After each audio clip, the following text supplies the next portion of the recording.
Hello friends, welcome to life and more. RRB PU का interview निकलने के बाद, फाइनल सिलेक्शन होने के बाद डीवी भी अब कंप्लीट हो चुका है मेरा। डीवी मेरा 19 फरवरी को था, उत्तर बिहार ग्रामीण बैंक के हेडक्वार्टर मुजफ्फरपुर में। तो डीवी का प्रोसेस क्या था, डीवी में क्या क्या डॉक्यूमेंट्स लगे, वो मैं बताने जा रहा हूँ। यहाँ पे एक सर्विस इंडेमनिटी बॉन्ड है। आप जब भी ubgb.in पे जाओगे तो करियर और न्यू रिक्रूटमेंट पर क्लिक करने के बाद आप इस पेज पे पहुंच जाओगे।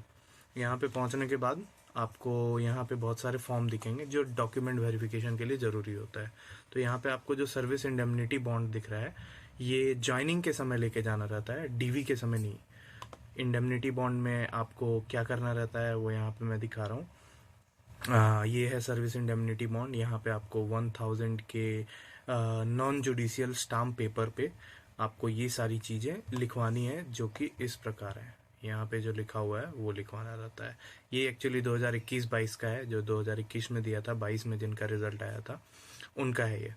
तो अभी हमारा लेटेस्ट वाला नहीं आया है। तो 2 लाख का यहाँ पे बॉन्ड है, आपको दिख जाएगा यहाँ। 2 लाख ओनली लिखा हुआ है, प्लस इंटरेस्ट है पर एनम ऑफ 18%।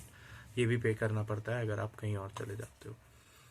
जहाँ तक आप सभी को पता होगा, डीबीजीबी में तो ज्वाइनिंग हो चुकी है फरवरी में ही, उनको तो फर्स्ट सैलरी भी मिल चुकी है। यूबीजीबी में अप्रैल में बोला गया है ज्वाइनिंग मिलेगा।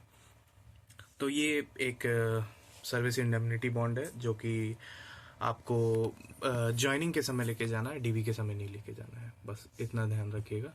और ये 8 फॉर्म है, ठीक है। Attestation form, conduct and performance, domicile, Fidelity, secrecy, marital status, report, reference, acceptance, और 9वां है चेकलिस्ट, ठीक है।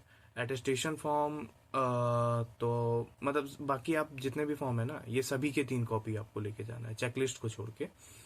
जो 8 के 8 फॉर्म है सबकी 3 कॉपीज लेके जाना है। Except for conduct and performance and medical report, ये आप बनवाओगे पहले, उसके बाद इसकी फोटोकॉपी करवाओगे। बाकी आप घर में भी बैठे बैठे भर सकते हो। तो जो कंडक्ट एंड परफॉर्मेंस की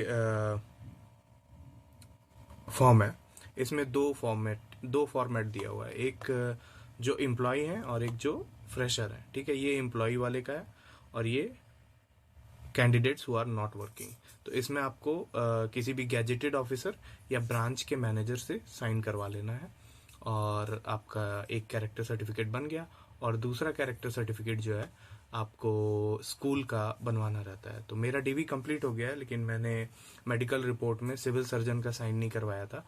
तो ये मेडिकल रिपोर्ट है, ये जो खुल रहा है ये मेडिकल रिपोर्ट है। इसमें आपको वहाँ पे बता देंगे सिविल सर्जन कि क्या क्या आपको टेस्ट करवाना है। वो टेस्ट करवा के आप उनके पास जाओगे तो फिर साइन कर देंगे। तो मैंने सिविल सर्जन से साइन नहीं करवाया था, मेडिकल ऑफिसर से करवाया था।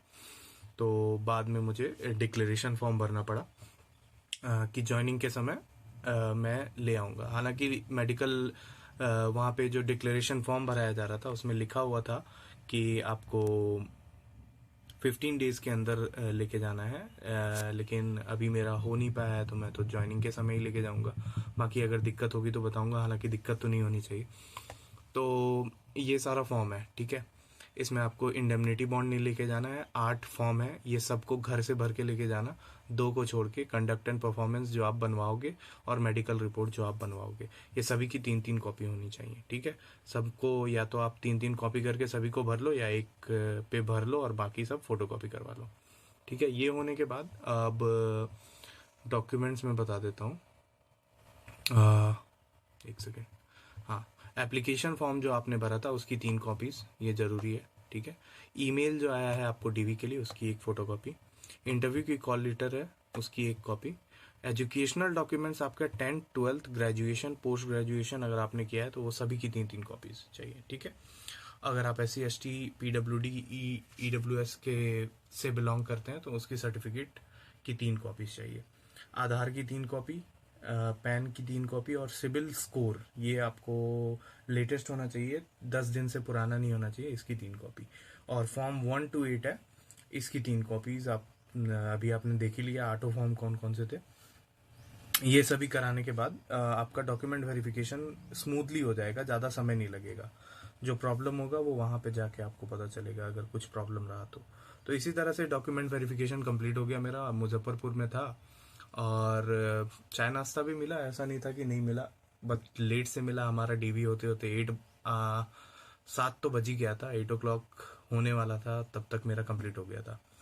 तो नाश्ते के लिए कुछ कुछ मिला था, उसका मैं पिक शेयर कर दूंगा। और डीवी स्मूथली मेरा हो गया, ज़्यादा दिक्कत नहीं आया। बस वो 2 डिक्लेरेशन फॉर्म जो भरना पड़ा वो तो करना ही पड़ेगा अगर आप डॉक्यूमेंट्स नहीं लेके जा रहे हो तो।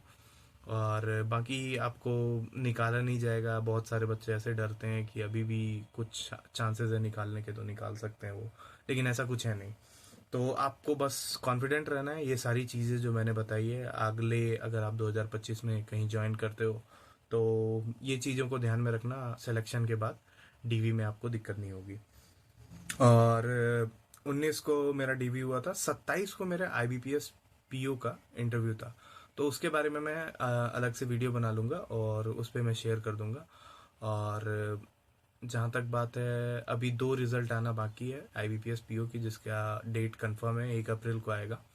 और IBPS PO के ना मेंस के मार्क्स भी हो सकता है इस मंथ आ ही जाएंगे, क्योंकि 1 अप्रैल से पहले ही आएगा मार्क्स ऑब्वियसली। और जहाँ तक SBI PO का रिज़ल्ट है, रिज़ल्ट तो अवेटेड है, अभी चेक करते रह रहे हैं यहाँ पे सर्च करते रहते हैं करंट रिक्रूटमेंट्स। आप भी चेक कर सकते हो, अभी नहीं आया है प्रोबेशनरी ऑफिसर का। अगर इसको रिफ़्रेश करता हूँ, पेज रिफ़्रेश हो रहा है, अभी भी नहीं आया है। चलो ठीक है, SBI का तो बाद में देख लेंगे। पिछले बार 0.13 से रहा था, इस बार देखते हैं कितने से रहा है। बाकी अब सभी को ऑल द बेस्ट ज्वाइन करने के लिए, कॉन्ग्रेचुलेशन जिन्होंने ज्वाइन कर लिया है। और बी पॉजिटिव, रिजल्ट अच्छा जाएगा। And if you like the video, please like and share and subscribe. Thank you.